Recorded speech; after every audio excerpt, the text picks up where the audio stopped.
नमस्ते। आज बात करते हैं नॉन वायलेंट कम्युनिकेशन की, जिसे एनवीसी भी कहते हैं। कुछ लोग इसे कंपैशनेट कम्युनिकेशन यानी करुणा से भरा संचार भी कहते हैं। ये है क्या? असल में ये बातचीत का एक ऐसा तरीका है जिसमें हमारे रिश्तों को, हमारी दुनिया को बदलने की ताकत है। अच्छा, कभी सोचा है कि हमारी बातचीत जो हम रोज करते हैं वो असल में करती क्या है? क्या वो हमारे बीच के मसलों को सुलझाती है या जाने अनजाने में उन्हें और बढ़ा देती है? हम एक दूसरे को समझते हैं या बस अपने अपने पॉइंट को प्रूव करने में लगे रहते हैं? बस यही वो सवाल है जहां से एनबीसी की कहानी शुरू होती है।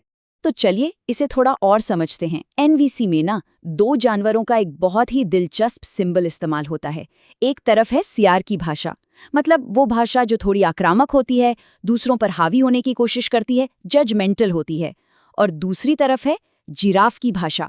अब कोई सोचेगा कि जिराफ ही क्यों? क्योंकि जिराफ का दिल सभी जमीनी जानवरों में सबसे बड़ा होता है और उसकी लंबी गर्दन उसे एक ऊंचा, एक बड़ा नजरिया देती है। तो ये भाषा करुणा और दूरदर्शिता की प्रतीक है। इसका मकसद लड़ना नहीं, जुड़ना है। तो आज के इस विश्लेषण में हम क्या क्या देखने वाले हैं? सबसे पहले समझेंगे कि ये करुणापूर्ण संचार की भाषा है क्या। फिर बात करेंगे एनवीसी के 4 पिलर्स की। इसके बाद देखेंगे कि इसका असर रिश्तों से लेकर दुनिया में शांति तक कैसे पड़ता है। और हाँ, ये भी जानेंगे कि ये मॉडल कितना असरदार है और इसकी अपनी कुछ सीमाएं क्या हैं। तो चलिए सबसे पहले हिस्से से शुरू करते हैं। आखिर ये एनवीसी, ये करुणापूर्ण संचार है क्या?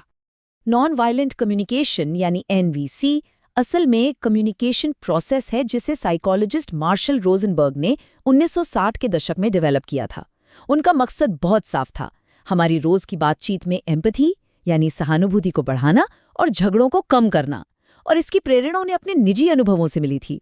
उन्होंने बचपन से ही संघर्ष और यहूदी विरोधी भावना को बहुत करीब से देखा था। और हाँ, ये मॉडल कोई एक दिन में नहीं बन गया। इसकी जड़ें 1960 के दशक में थी, जब रोजनबर्ग नस्लीय एकीकरण पर काम कर रहे थे। 1972 में इसका पहला वर्जन एक ट्रेनिंग मैनुअल में आया। फिर 1992 तक ये अपने मौजूदा 4 स्टेप्स वाले फॉर्मेट में ढल गया। और 2000 आते आते इसका फोकस सिर्फ एक फॉर्मूले से हटकर सेल्फ एम्पैथी, मतलब खुद के प्रति सहानुभूति, और इसे एक लगातार चलने वाली प्रक्रिया के तौर पर देखने पर शिफ्ट हो गया।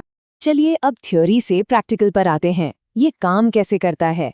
इसके लिए हमें एनवीसी के 4 पिलर्स यानी 4 स्तंभों को समझना होगा।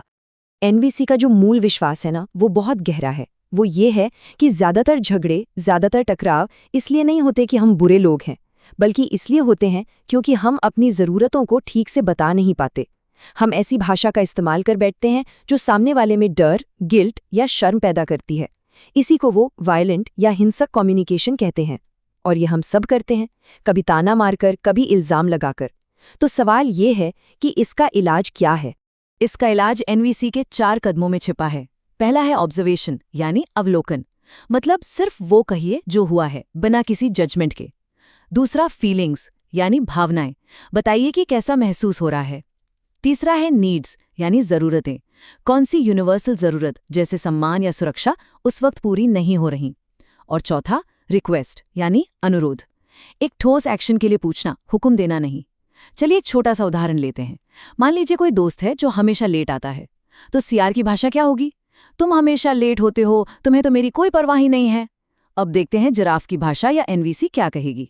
पहला कदम ऑब्जर्वेशन, पिछले 3 बार जब हम मिले तो तुम लगभग 20 मिनट देर से आए थे। देखा, कोई इल्जाम नहीं, सिर्फ एक तथ्य। दूसरा फीलिंग, जब ऐसा होता है तो मुझे थोड़ा निराश महसूस होता है। तीसरा नीड, क्योंकि हमारे साथ बिताए जाने वाले समय की मैं बहुत कद्र करता हूं।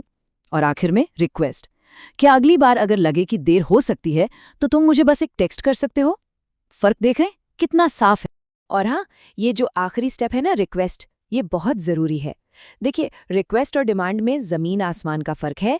एक सच्ची रिक्वेस्ट में सामने वाले के पास ना कहने का भी ऑप्शन होता है, इससे बातचीत का दरवाज़ा खुलता है।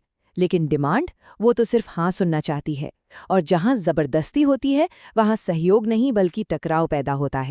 तो ये तो हुई व्यक्तिगत बातचीत की बात, पर क्या इसका दायरा इससे भी बड़ा है? बिल्कुल है। चलिए देखते हैं कि ये चीज़ रिश्तों से लेकर ग्लोबल पीस तक कैसे मायने रखती है। एनवीसी का इस्तेमाल सिर्फ घर या दोस्तों तक ही सीमित नहीं है। इसे क्लिनिकल साइकोथेरेपी में इस्तेमाल किया जाता है, ऑफिस में बेहतर माहौल बनाने के लिए, हेल्थ केयर में डॉक्टर और मरीज के बीच, स्कूलों में और तो और जेलों में कैदियों के सुधार के लिए और दुनिया भर में शांति स्थापित करने की कोशिशों में भी। मतलब इसकी रेंज बहुत बड़ी है और यही इसकी असली ताकत है। और देखिए, इस बात को यूनाइटेड नेशंस एकेडमिक इम्पैक्ट का ये कोट कितनी खूबसूरती से बताता है।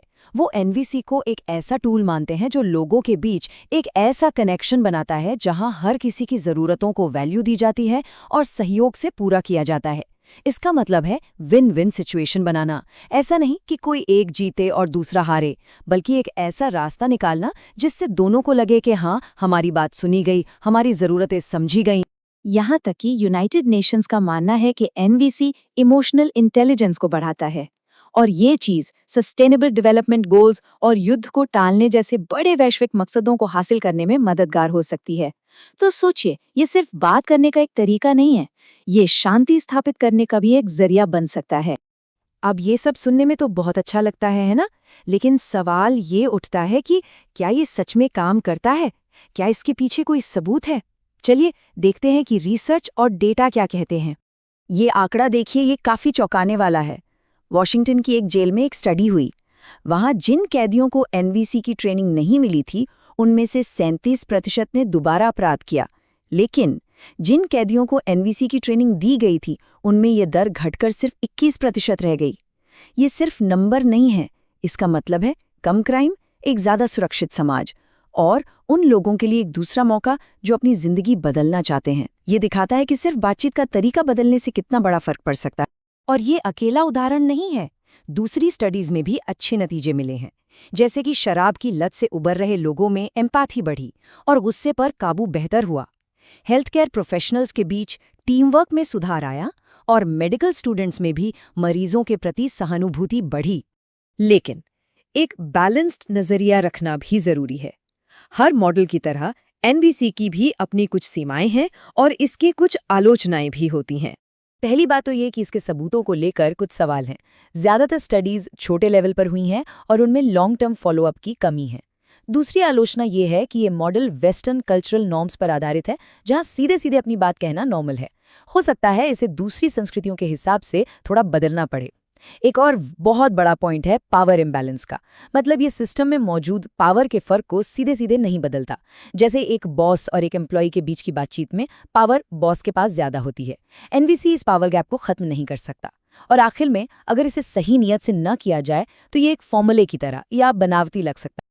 इसके अलावा क्रिटिक्स ये भी कहते हैं कि एनवीसी ट्रेनिंग की क्वालिटी में बहुत फर्क हो सकता है और अगर ट्रेनर सेंसिटिव ना हो तो ये उन लोगों को नुकसान भी पहुंचा सकता है जो किसी ट्रॉमा से गुजर रहे हों।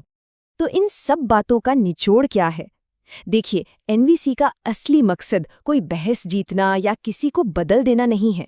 इसका मकसद तो बस एक ऐसा कनेक्शन, एक ऐसा जुड़ाव बनाना है जहां हर किसी को लगे कि उसकी ज़रूरतें सुनी जा रही हैं और उन्हें अहमियत दी जा रही है। तो जाते जाते बस एक सवाल सोचिए कि अगर हम सब एक दूसरे से बात करते वक्त जिराफ की तरह सुनने लगे, उसी करुणा और उसी ऊंचे नजरिए के साथ, तो हमारी दुनिया कैसी होगी? इस पर सोचिएगा जरूर।